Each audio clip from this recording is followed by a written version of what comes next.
ከ130 ሚሊዮን ህዝብ ላይ ስንቶቻችን እብዶች ነን ብዬ ነው የማስበው።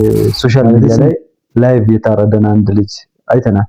ያን ላይቭ የታረደን ልጅ ሪል ከልብ ደግ መሆን፣ ከልብ ለሰዎች አዛኝ መሆንና ከልብ ደግሞ ሰዎችን ማክበር የሌለበት እንደሆነ በግልጽ የሚያሳይ ነው። እዚህ ትልልቅ ሰዎች ናቸው ብለን ድሮ ስንፈራቸው ምናምን የነበሩ ሰዎች በጊዜ ሂደት መመናመናቸው ተከትሎ የመጡ ጋጠወጥነት አንዳንድ ጊዜ ሰዎች በሚያደርጉት በድርጊት የሌለብንን ማንነት አዲስ ማንነት እንድንላበስ ያደርገናል የሚል እሳቤ አለኝ። እንደዛ ኢትዮጵያዊነት ደግነት ነው ምናምን የምንላቸው አማኝ ነው ምናምን የምንላቸው ነገሮች ሁሉ በደግነት ስም የተሸፋፈኑ ብዙ ክፉ ፈጥሮ ሽንት ቤት ሲገባ እጁ በር እንደዚህ ቀርጥፎት አራቱንም ጣቶችን እንዳጣ የሚያሳይ ነገር ሶሻል ሚዲያ ላይ ኢንተርቪው ሰሞኑን የተጀመረ በሴቶች የተጀመረ ጎፈንድሚ አለ። ሆነን ቅድም ያሽፋን ለመስጠት የሚደረገው እንትን እኔ በጣም ይገርማችሁ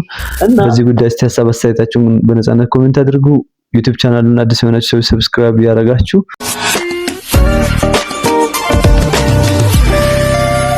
ሰላም ጤና ይስጥልኝ። ወደኛ የተከበራችሁ የዩቲዩብ ቻናል ቤተሰቦች ዛሬም እንግዲህ አንዳንድ ጉዳዮችን እያነሳን የምንወያይበት ፕሮግራሙ እንደቀጠለ ነው። ከሰሞኑ ሶሻል ሚዲያዎችም ላይ እየተነገረ የነበረው በኢትዮጵያ ስለ ሜንታል ሄልዝ ሲነሳ ከአምስት ሰዎች አንዱ የአእምሮ እክል አለበት ተብሎ ይታሰባል። ከ130 ሚሊዮን ህዝብ ላይ ስንቶቻችን እብዶች ነን ብዬ ነው የማስበው። ከነዛ ጉዳዮች አንዱን ስናነሳ ከሰሞኑ ሶሻል ሚዲያ ላይ ላይቭ የታረደን አንድ ልጅ አይተናል። ያን ላይቭ የታረደ ልጅ ሲናይ እውነትም ያንን ጥናት የሚያረጋግጥ ሆኖ ነው ያገኘሁት። እንዴት ካላችሁኝ በሶሻል ሚዲያ ብቻ ሳይሆን በማህበራዊ ህይወታችንም በእያንዳንዱ የዕለት ተዕለት ተግባሮቻችን ላይ የምናያቸው ብዙ ክንውኖች አሉ። እነዛ ክንውኖች ሁሉ እየተደረጉ ያሉት ያ ጥናትን በሚያረጋግጥ መልኩ ነው። አሁን ሲታሰብ ሁሉም ሰው እርስ በርስ ያለን ቅርርብ ያለን መተሳሰብ የኢትዮጵያውያን ይሄ በጣም አማኝ ሰዎች ናቸው። 90% ሰው አማኝ ነው የሚባለው ነገር ኢትዮጵያውያን ደጎች ነን፣ ሩህሩህ ነን፣ ሰው አዛኝ ነን ምናምን የምንለው ነገር ባህላችን በጣም አክባሪዎች ነን፣ ሰው እንወዳለን፣ ሰው እናከብራለን የምንላቸው ነገሮች ሁሉ ፉርሽ ያደረገ ጉዳይ ነው።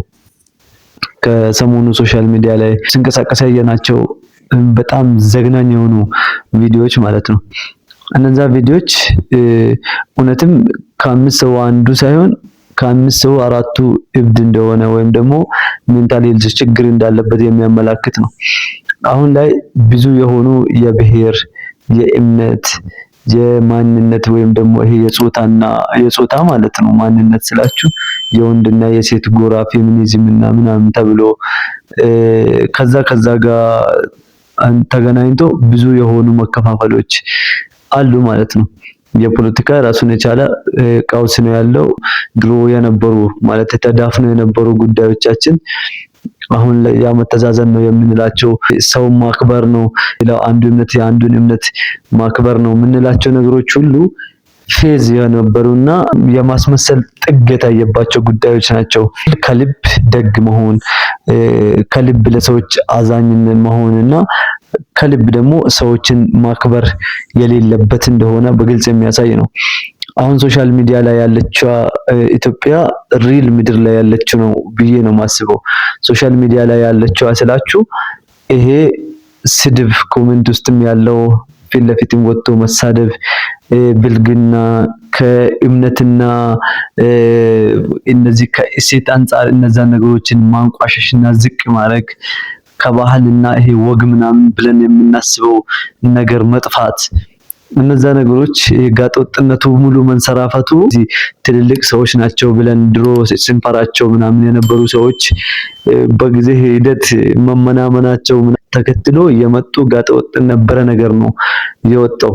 ከዚህ ጋር በተያያዘ ሁለት ነገሮች አንዳንድ ጊዜ ሰዎች በሚያደርጉት በድርጊት የሌለብንን ማንነት አዲስ ማንነት እንድንላበስ ያደርገናል የሚል እሳቤ አለኝ። እንደዛ አስባለሁ። አንዳንድ ሰዎች የሆነ ሲታዝኑላቸው እናንተን እንደ ጅል ያዩና ከዛ ያንን ለነሱ እያሰባችሁ እየተጨነቃችሁ እንደሆነ ሳይረዱ ሲቀሩ ያንን ደግሞ ሲያጣጥሉ እናንተ እንዴት እንደ ጅል ይታያሉ በሚል ለሌሎች ሰዎች ያንን በጎነታችሁን እንዳታሳዩ ያደርጉና የሌለባችሁን ከዚህ በፊት አሳይታችሁ የማታውቁትን አዲስ ማንነት በዛ ሰው የተነሳ ወይም ደግሞ የሆነ ሰው በድሏችሁ ያንን ሰው ሁሉም ሰው የሚበድላችሁ ወይም ደግሞ ሁሉም ሰው በዳይ ሁሉም ሰው አስመሳይ እንደሆነ ወይም ደግሞ ሁሉም ሰው ለጥቅም እንደሚፈልጋችሁ አድርጋችሁ እንድታስቡ አዲስ ማንነት እንድትይዙ ያደርጓቸዋል።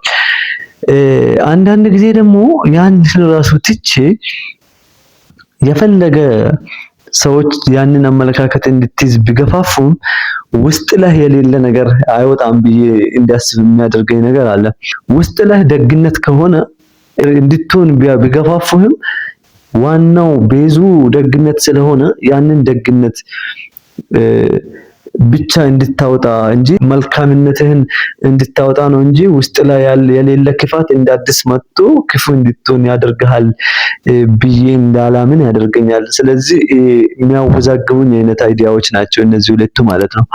ይሄ ኢትዮጵያዊነት ደግነት ነው ምናምን የምንላቸው አማኝ ነው ምናምን የምንላቸው ነገሮች ሁሉ በደግነት ስም የተሸፋፈኑ ብዙ ክፉ ቀኝነቱ ሸሩ ለሌላው ሰው ይሄ ዝቅ አድርጎ ማየት ኢጎ የምንላቸው ነገሮች ሁሉ ተሰብስቦ እኛ በዓለም ላይ ከክፉ ሰዎች ወይም ደግሞ መጥፎ ከሚባሉ ሰዎች ተርታ እንድንመደብ ያደርገናል ብዬ ነው የማስበው።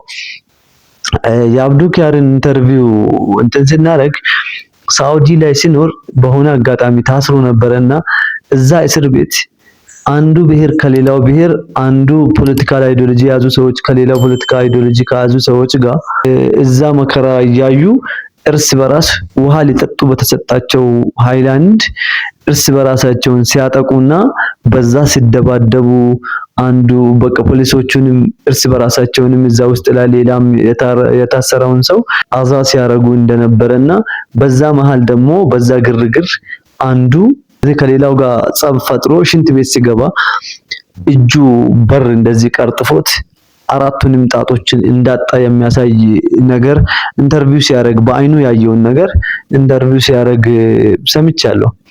እና እንደዚህ አይነት ነገሮች የተለመዱ ናቸው የነበሩ ናቸው እንጂ አሁን ላይ ከእንደዛ ከመደባደብ ከምናምን ይሄ እርስ በራስ ከዘለፋ ከመጠላላቱ ምናምን አልፎ ያ ጥላቻ በደንብ ያፈራው ነገር ምንድነው?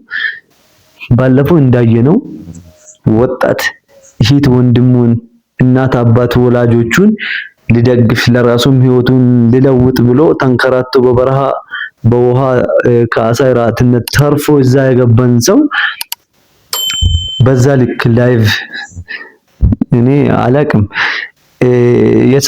የሰው ልጅን እንደዚህ ለማድረግ ይሄን አክል የጭካኔ ጥግ መሄድ አለበት ወይ የምለው ነገር ገና ሌላ ጥያቄ የሚፈጥር ነገር ነው።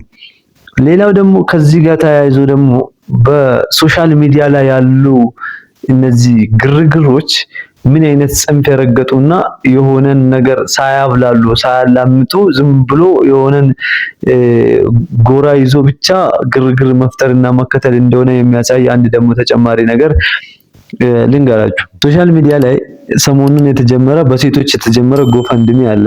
ቅድምም ሃይላብ እንደ ዜና ሰርቶት አየሁኝ። ያንን ዳታውን እያየሁት ነበረ ቅድምና ምንድነው በሴቶች የተጀመረ ጎፈንድሚ ነው። ያ ጎፈንድሚ ምንድነው? አንዲት ሴት የገዛ 3 ልጆቿን አንቃ ገላ ማለት ነው። አንቆ ለመግደል ምን ያክል ጭካኔ ምን አይነት እብደት ሊጠይቅ እንደምችል እኔ መግለጽ አልችልም። ያቺ ሴት በፍርድ ቤት ቀርባ በወንጀል ትጠየቅ ወይስ ደግሞ በሜንታል ሄልዝ ኬዝ ይኖርባት ይሁን በዛ እንድትመረመር ወይም ማገገሚያ አይነት እንድትገባ የሚል 2 ሚሊዮን ታርጌት አድርገው ጎፈንድሚ ጀምሮ ወደ 800 ምናምን ሺህ ደርሶ ዳታውን እያየሁት ነበረ። እስቲ አስቡት። የሴቶቹ ጎራ ምንድነው የሚሉት? በወንጀል መቀጣት የለባትም እጅ በወሊድ ጊዜ የሚፈጠሩ ይሄ የሳይኮሎጂ መረበሾች ምናምን በዛ ተነስታ ነው እንጂ ይሄ እንደ ወንጀል ምናምን በጭካኔ የተነሳስታ አይደለም ያንን ያደረገችው የሚል ጽንፍ የያዙ ሴቶች ናቸው። ይሄን ጎፈንድሚ ጀምሮ የ2 ሚሊዮን ኦልሬዲ ሊሞላል 50% ደርሷሉ ማለት ነው። ወደ 800 ምናምን ሺህ ደርሷሉ እኔ ዳታውን ሳይ ማለት ነው። እና 3 ልጅን የልጆቹ አባት ፋርማሲ መድኃኒትና ምግብ ሊገዛ በወጣበት ነው ይህንን ያደረገችው ማለት ነው። የገዛ ልጆቿን አንቃ የገደለችውን ሴት እንኳን የሆነ ሽፋን ለመስጠት የሚደረገው እንትን እኔ በጣም ይገርመኛል። እና ቶታሊ ሶሻል ሚዲያ ላይ ያለው ግሩፕ ሙሉ በሙሉ ቅድም ካደረኩ ዳታው ጋር ተቀራራቢ ነው። በቃ እነዛ ከ5 ሰው አንዱ እብድ ናቸው የምንላቸው ይሄ በጥናት ነው፣ ሳይኮሎጂ እንትን ጥናት ነው ይሄንን ያለው እኔ አይደለም ያልኩት።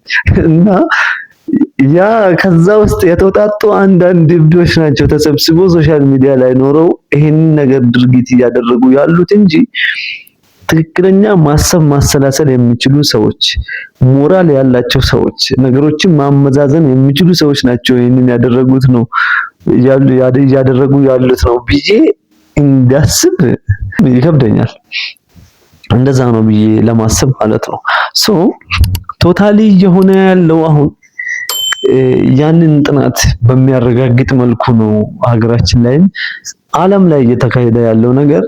አሁን የሜንታል ሄልዝም ጉዳይ ትንሽ አጠራጣሪ የሆነ ስለሆነ ሁሉም ሰው በዛ ሌቭል ጭንቀት ውስጥ፣ ኮንፊዥን ውስጥ፣ የተለያየ ውድድር ውስጥ ምናምን ይሄ ከሰዎች ጋር ራሱን ማወዳደር ውስጥ ምናምን እየገባ የተለያዩ ሜንታል ሄልዞች ውስጥ እየገባ ሰው እየቀወሰ ነው ያለው። እና እኛስ ከችግር ሸሽተን እዚህ ከስራ አጥነትና ከችግር ከረሃብ የሰውን እጅ ከማየት የተለያዩ ሀገራት ውስጥ አረብ ሀገራትም ሊሆን ይችላሉ አውሮፓ ላይ ያለን ሰዎች ጎራ ፈጥረን ሀገራችንን እና የራሳችንን ወገናችንን ለመጥላትና በዛ ላይ ደግሞ ጉዳት ለማድረስ ይሄን አክል ርቀት መሄዱን እንዴት ታያላችሁ? እንደኔ ትክክል አይመስለኝም። ወይ ሶሻል ሚዲያው ትክክል አይደለም፣ ወይ ሶሻል ሚዲያ ላይ ያሉ ሰዎች ትክክል አይደለም። ሁሉንም አይደለም፣ ደግ ሰዎች አሉ፣ ትምህርታዊ የሆኑ ነገሮችን ብዙ ለኛ የእምነት አስተምሮትንም ሆነ የተለያዩ ቆንጆ የሆኑ መልእክቶችን ለኛ የሚያስተላልፉ እኛ የሚያነቃቁን ለኛ ትምህርታዊ የሆኑ ነገሮችን የሚያስተላልፉ ሰዎች እንዳለ ሆነው ቀሪዎቹ እንደዚህ አይነት ተግባራት ላይ የተሰማሩና ያንን የሚያራግቡ ሰዎች ከየት የመጡ ናቸው? እውነተኛ ወገኖች ናቸው ወይ የሚሉትን ብዙ ጥያቄዎችን ማንሳት ይቻላል። በዚህ ጉዳይ እስቲ ሀሳብ አስተያየታችሁን በነፃነት ኮሜንት አድርጉ። ዩቲዩብ ቻናሉን አዲስ የሆናችሁ ሰዎች ሰብስክራይብ ያደረጋችሁ ቀጣይ በሌሎች ቪዲዮዎችን እስክንገናኝ ድረስ ለዛሬው ያዘጋጀሁላችሁ ፕሮግራም ይህን መስል ነበረ። ቪዲዮውን ላይክ እያደረጋችሁ ሼር እያደረጋችሁ ለብዙዎች እንዲደርስ ተባበሩኝ።